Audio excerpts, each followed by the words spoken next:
Hey everybody, I guess we are live. So that works.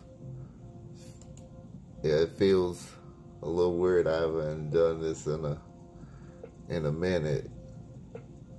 Like actually doing like a live stream with starting like finally using this channel. But it's cool. It'll work out. So gotta use, I'm glad I had this channel already ready to go, and I'm start utilizing this channel, using both. I think I'm just gonna like continue to just upload videos even after the issues with the other channel. I'm just gonna leave that channel and just do all the live broadcasts from this channel. And it's probably gonna be doing like a couple of shows a week, like live shows, open topics, talk about everything and work like that. But it's been a crazy week, crazy couple of weeks, I can say, with everything going on in the news. Basically,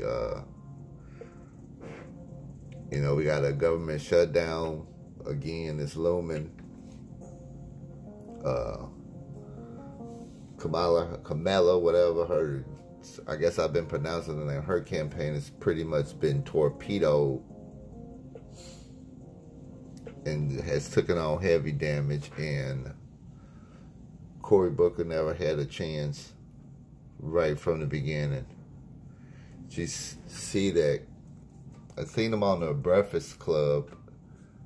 Seen that clip when they asked him what was his agenda for black folks. I seen that. I thought that was funny. Because we all know these folks ain't got they don't have no real agenda. It's just a bunch of bullshit. But see, they got their shields out there. They don't know how to handle that ADOS movement. Man, they was not ready for what came to them. That resistance, it was stiff too.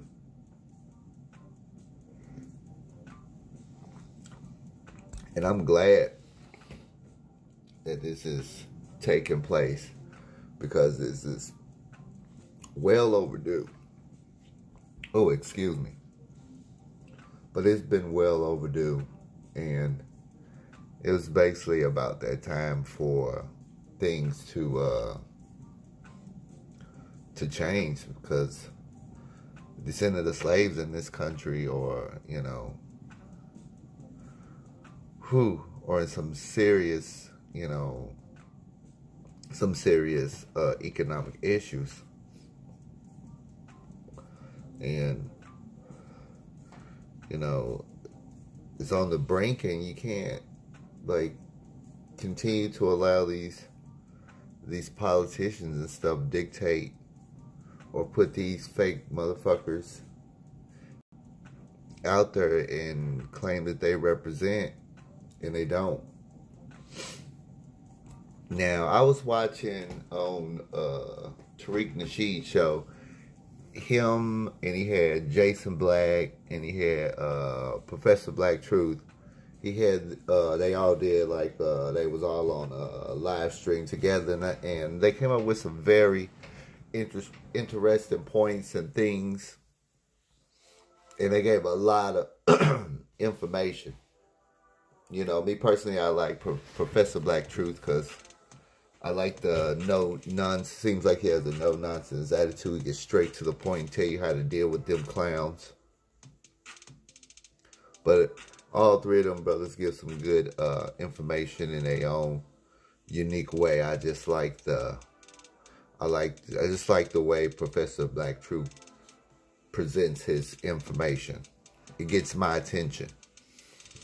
But so if anybody ain't checked that out, they should go check that out. It was some very interesting things brought up in that conversation with them brothers, and I hope they have more conversations like that with other like-minded men, because it's desperately needed at this time that we're at.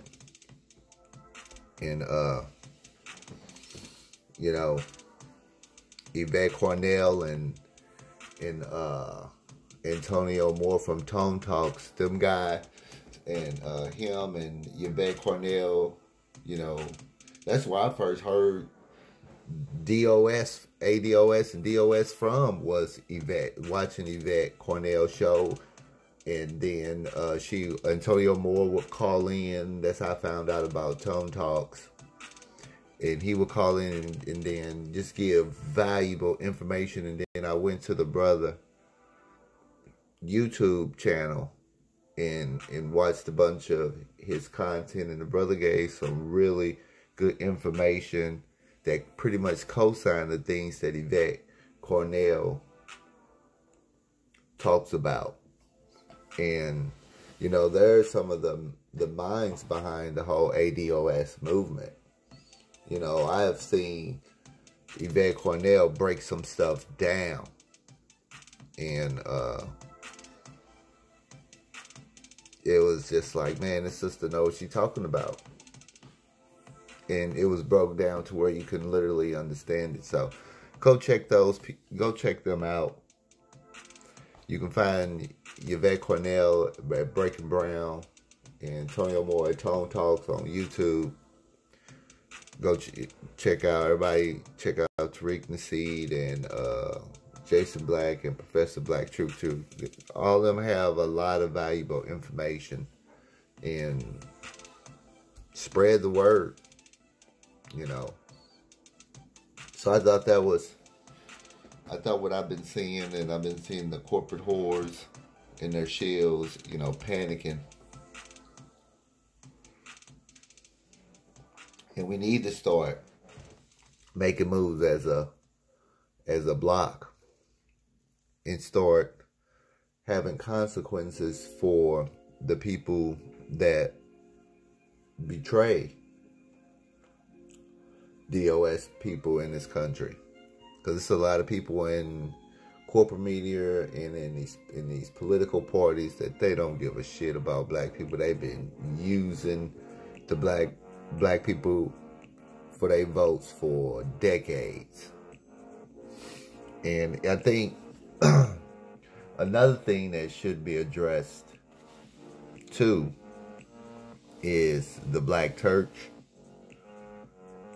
that has done harm to the ADOS people in this country. That has done a lot of harm to people. But I think that'll be addressed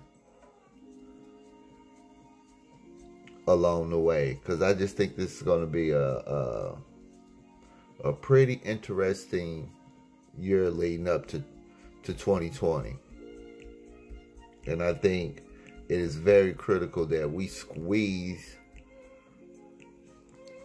these mofos as much as we can, and keep them on their toes when they come out and with this bullshit, or they try to tiptoe around something. We need to hold them accountable when they come to your towns and these rallies and all that stuff, and these little question and answer things and these little town halls, that you got the information you need to challenge them and to ask them about policies and what they're going to do, and hold them accountable to questionable stuff on their records. Folks, if enough people hold out their votes, because I'm the type that I look at the situation and I don't see no reason for me to give the Democratic Party my vote. And if that's the reason Trump is re-elected, then I look at it like, let this some bitch crash and burn. For what? So we could put somebody that ain't, you know, a lesser of the evil in, that's probably going to inflict more harm. No, I'm not going to do that. And I'm glad to see that a lot of people are really, really waking up. because this has just been well overdue. And if we just stick together and just keep hammering these clowns and calling they shields out and they corporate whores out when they try to gaslight DOS people in this country, it don't work. Because,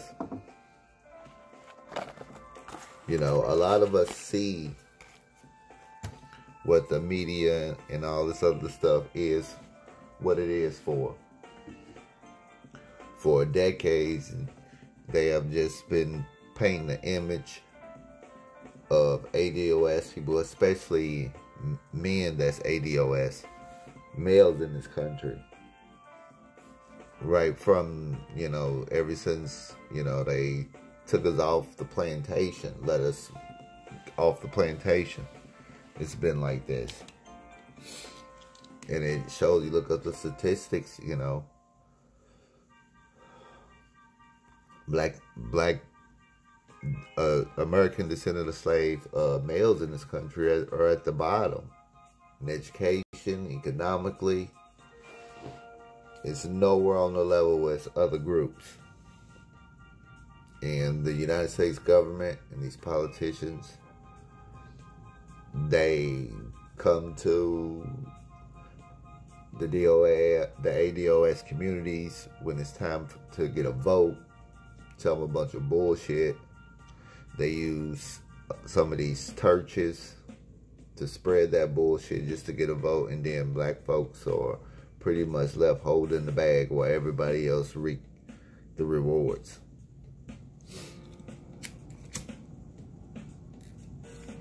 And I think it's really funny how the bootlicks are wigging out. I think that's funny. Because they don't know what to do. And the stuff's not working anymore. The smear tactics, the shaming tactics, the smearing tactics, the gaslighting, that stuff's not working. And they know if they can't get black folks to fall in line, then they are pretty much out of a job.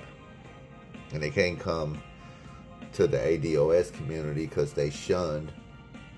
They have nowhere to go.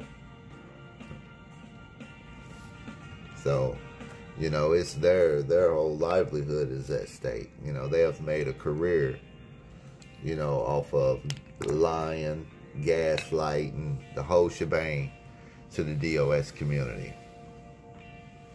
And now, it's not working anymore. And they don't know what to do. Because they know they can't get black people to fall in line. It's pretty much they're out on the streets.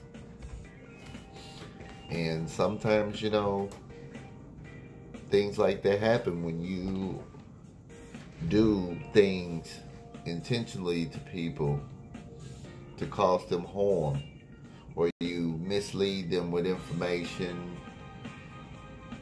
or give them half-truths and stuff. Eventually all that stuff comes back on you. It always does. I mean, you might go on for years, you know.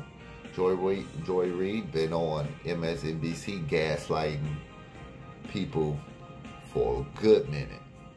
She's damn good at it too. And NBC props her up. It gives their viewers the impression that she's speaking for the ADOS community, and she's not. Her, if I'm not mistaken, I think she's second generation immigrant. I think her people's from the Congo. I could be wrong, but I think they're from the Congo.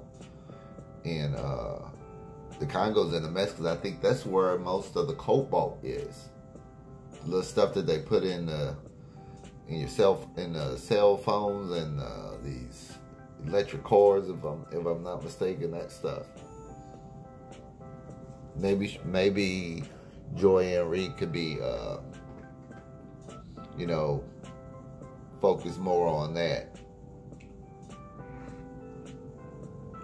But she gets paid from MSNBC to completely just gaslight. That's what she does. And then I seen Angela Rye, that goofy bitch. The one when she was, I guess, at an airport or something. I think she's probably on Instagram or something. Most likely, that's where they make a lot of that silly stuff when they do the videos. They put their dumb comments and tweets on Twitter, and when they want to make a complete ass of themselves, they put it on Periscope or Instagram, out there ranting and all this stuff. And she need to go sit her clown ass down, because she's another one of them that's in a panic because, you know, her whole job is centered around gaslighting ADOS people, and now it's not working. And people are starting to call that bullshit out. They're panicking. They know goddamn well ain't no Russian bots doing no fucking ADOS. She knows that shit. They're trying everything. You know, I heard a few other YouTubers talk about how they were the lefty media in this country, and the Democratic Party was going to use that whole Russian narrative to silence the left, the real left. And they've been, and you can see it with the ADOS movement. They know goddamn well ain't no Russian bots. But when you're desperate, you're desperate. And they're desperate. I think it's funny. Russian bots posing. And when they was talking about that stuff on Joy and Reed's show, it was basically telling the social media outlets, the Twitters, the Facebooks, the YouTubes, all that stuff. If you see ADOS, go ahead and get rid of that account, because it's probably just a Russian bot. So I honestly don't think it's not no Russian bots. These are real legit people, and they just can't handle the stiff resistance. Because when you come with the truth, you don't. It's less work. It takes less work to present the truth than it does a lie. And they don't know what to do. They're panicking. All their old tactics are not working. And, you know, but they ain't gonna stop. It's only gonna get worse. It's only gonna get worse with the shaming tactics, the gaslighting, the blatant lies, the attacking of people's social media accounts, the shadow bans on their social media accounts. It's only going to get worse as 2019 goes off to the races, because they wasn't expecting the ADOS movement. They wasn't expecting that. And with ADOS people demanding something for their votes and not blindly willing to go vote for the Democratic Party, motherfuckers are shook, because they know if enough black folks in this country don't vote, it's another 4 years for Trump. And to be honest, I haven't seen a candidate yet that announced that's running in the Democratic Party that I feel is even better than Trump. And that's sadly, and that's just sad. And I know a lot of people will probably say somebody like Bernie Sanders, but no. He got they openly literally cheated Bernie Sanders, and he didn't say anything about it. All he did was look his supporters in the eye and told them to go vote for the woman that cheated him. And she still lost. And plus, you know, that just showed me that he don't have any spine. And then there's some other stuff that he said when he was asked about certain things. I didn't like the answers he gave, so, you know, a lot of the Medicare for all, free college tuition to state universities and stuff. I totally agree. If my tax dollars is being given to those universities, then let some of these kids go in there and get an education and not burden them with, debt that they'll never be able to pay off. I'd rather do that than give it to the fucking military-industrial complex. So that's how I look at it with that. So I don't think Bernie would beat Trump. Not no more. Maybe in 2016 I think he would have beat him, but not in 2020. He won't beat Trump. Not in 2020. And then old Joe Biden, the guy that wrote the crime bill. See, not only did Joe Biden vote for the crime bill, he helped write the crime bill. A lot of people don't talk about that. They'll talk about him voting for it, or they'll question him about him voting for it, but they don't question him about writing, co-sponsoring the legislation that put the mass incarceration on steroids. Because mass incarceration started with the Nixon administration. That crime, only thing that crime bill did was just infuse it. And they were getting all this money, the Clintons, bringing all this private prison money into the Democratic Party. They started getting rid of that old guard of Democrats, and the corporate whores took over. And they have usurped everything right along with the Republicans. And because now the people that own the Republicans also own the Democrats, it's the American people are in a no-win situation unless they decide to, knock that tank off its tracks. I thought that would have got accomplished with Bernie Sanders running, but when he had an opportunity to torpedo the Democratic Party, he chose not to. He threw them lifeboats. I don't see anybody that the Democrats throw out there strong enough to beat Trump, especially if they're not willing to listen and put forth an agenda for ADOS people in this country. You see what Cory Booker said when he was asked about it. He couldn't even handle that question on the Breakfast Club. And we all know where the Breakfast Club stand on stuff. And he couldn't even handle that. He couldn't even handle that.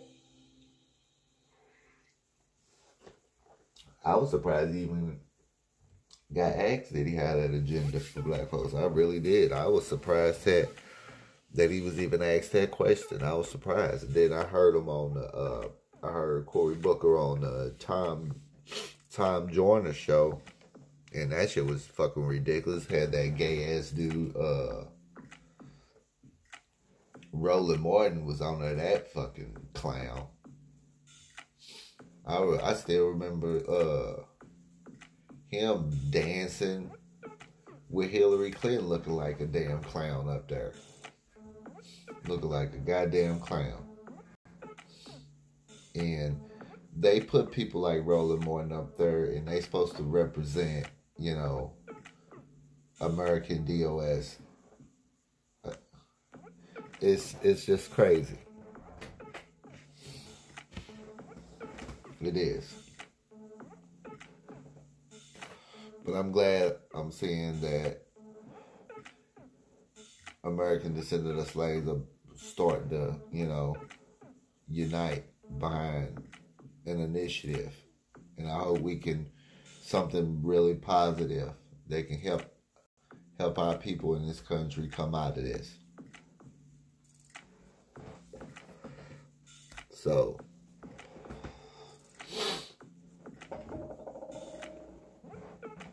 now we got I gotta go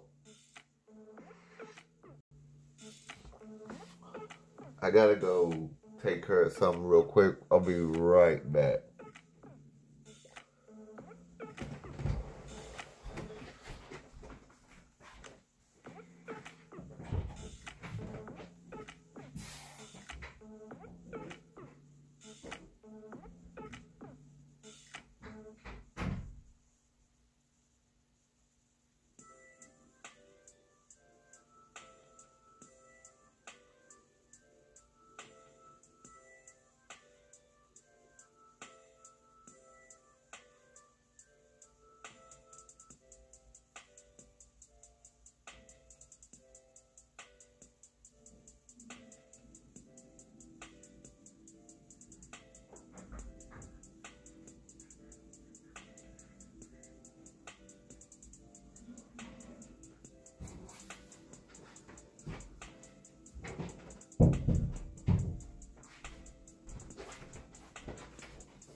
Alright, I'm back. So we got this looming government shutdown coming. And the other day,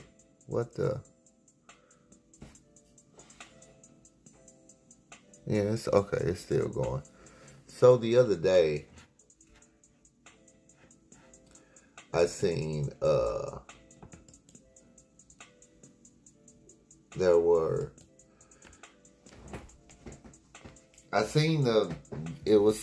I watched the video of Trump during he was on Face the Nation. I seen Trump video on Face the Nation. It is late. It is 2:35 here in the Midwest. And so he was talking about, pulling the troops out, the whole Middle East situation that the United States government and their military find themselves in. And I just thought it was funny when he was talking about how he was going to bring all the troops home, but going to keep certain ones in the military base over there that they built in Iraq. It's going to keep some over there. That way he can, watch Iran. And I thought that was funny because it goes back to what General Wesley Clark said about the whole Middle East when the whole 9/11 situation kicked off, and he named these 7 countries, and the only one that's left now is Iran.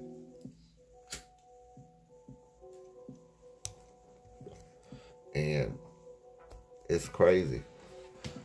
I can let me see. I'm gonna look something up real quick. I'm looking on my computer and see if I can. I'm gonna pull up. I'm not sure if I saved these clips or not. I think I might have saved these clips. And I thought it was real telling. Because Iran was the only thing left. We have been in everything else. And so, Bush had his wars. Obama had his. And now Trump's got to have his own wars, I guess. I guess that's starting to be like a tradition for United States presidents to, have their own wars. That's what I get out of it. I mean, could be wrong, but that's what I took out of it. Okay, I think I found one. One more. I gotta get the... It was this video. I'm just gonna play the audio of it though. I just gotta find the video. But it was...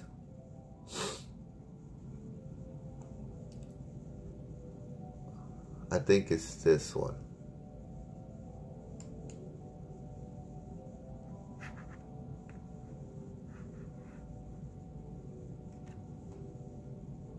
Give me a second so I can cue up the...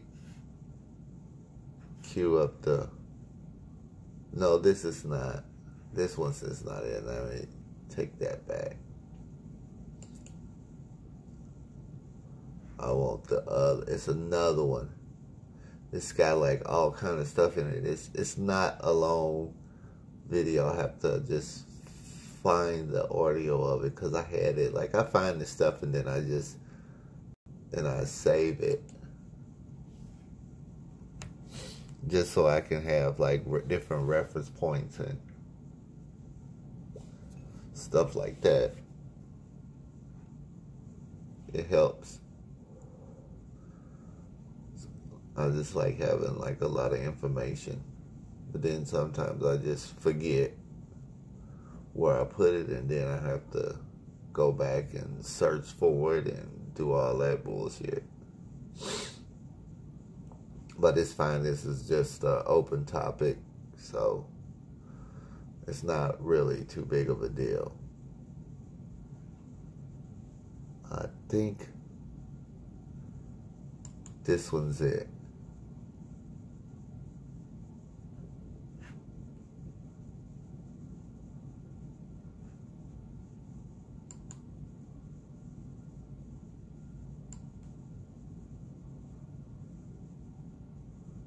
Yeah. This is it. I went through the Pentagon and I saw Secretary Rumsfeld. Hold on, folks. Oh, what the heck happened? Reload that, please.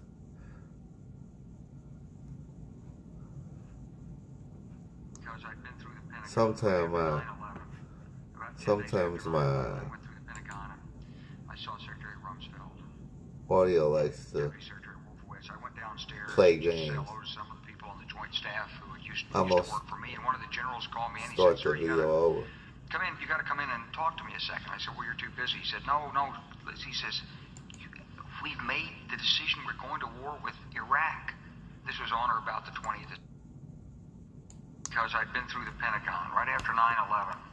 About 10 days after 9/11, I went through the Pentagon and I saw Secretary Rumsfeld and Deputy. Uh-oh. I don't know what happened right there.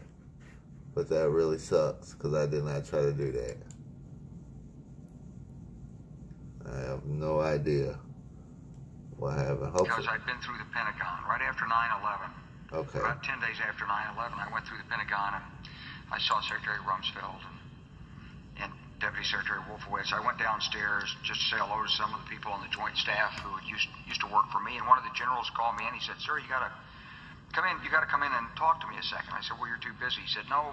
He says, we've made the decision. We're going to war with Iraq. This was on or about the 20th of September. I said, we're going to war with Iraq. Why? He said, I don't know. He said, I guess they don't know what else to do. So I said, well, did they find some information connecting Saddam to Al-Qaeda? He said, no. He says, there's nothing new that way. They've just made the decision to go to war with Iraq. He said, I guess it's like we don't know what to do about terrorists, but we got a good military and we can take down governments. And he said, I guess if the only tool you have is a hammer, every problem has to look like a nail. So I came back to see him a few weeks later, and by that time we were bombing in Afghanistan. I said, are we still going to war with Iraq? And he said, oh, it's worse than that. He said, he reached over on his desk, he picked up a piece of paper, he said, He said, I just got this down from upstairs, meaning the Secretary of Defense's office today, and he said, this is a memo that describes how we're going to take out 7 countries in 5 years, starting with Iraq and then Syria, Lebanon, Libya, Somalia, Sudan, and finishing off Iran.